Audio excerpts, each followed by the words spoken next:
छात्रों, सुप्रभात। आज हम पद्य साहित्य का इतिहास भेज रहे हैं, जिसके लिए एक कॉपी रहेगी, उसमें शुरुआत करनी है। जिस प्रकार से हम नाइन्थ में गद्य साहित्य और पद्य साहित्य का इतिहास पढ़ते आए हैं, उसी प्रकार से हमारा यह पाठ्यक्रम रहेगा। पद्य भी उसी तरह रहेगी, गद्य के भी प्रश्न उत्तर उसी तरह रहेंगे, संस्कृत रहेगी, सब कुछ वैसे ही रहेगा। तो आज हम शुरू कर रहे हैं पद्य साहित्य का इतिहास। कुछ प्रश्न नाइन्थ के भी हैं जो कभी कभी हमारे 10th में आ जाते हैं। तो पहला प्रश्न हमने वही दिया है, नाइन्थ वाला।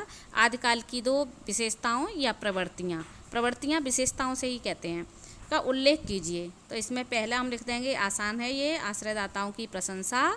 और दूसरा लिख देंगे, युद्धों का सुंदर और सजीव वर्णन। सजीव मतलब जैसे बिल्कुल देखा हुआ वर्णन।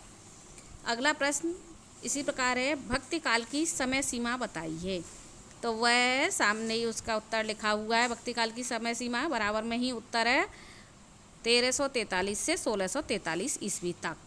इसके बाद है, रीतिकाल की समय सीमा बताइए। अब यहाँ से ये हमारे 10th के शुरू हो गए हैं, रीतिकाल हमारे 10th में है।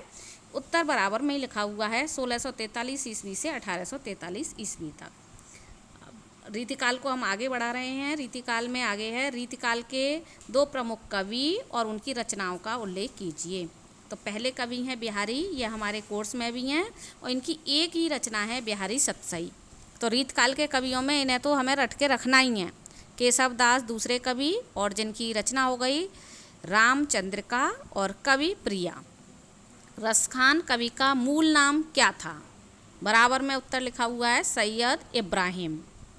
अब है, रीतिकाल के दो आचार्य कवियों के नाम बताइए।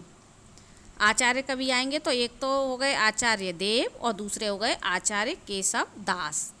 रीतिकाल की दो प्रमुख विशेषताएं बताइए।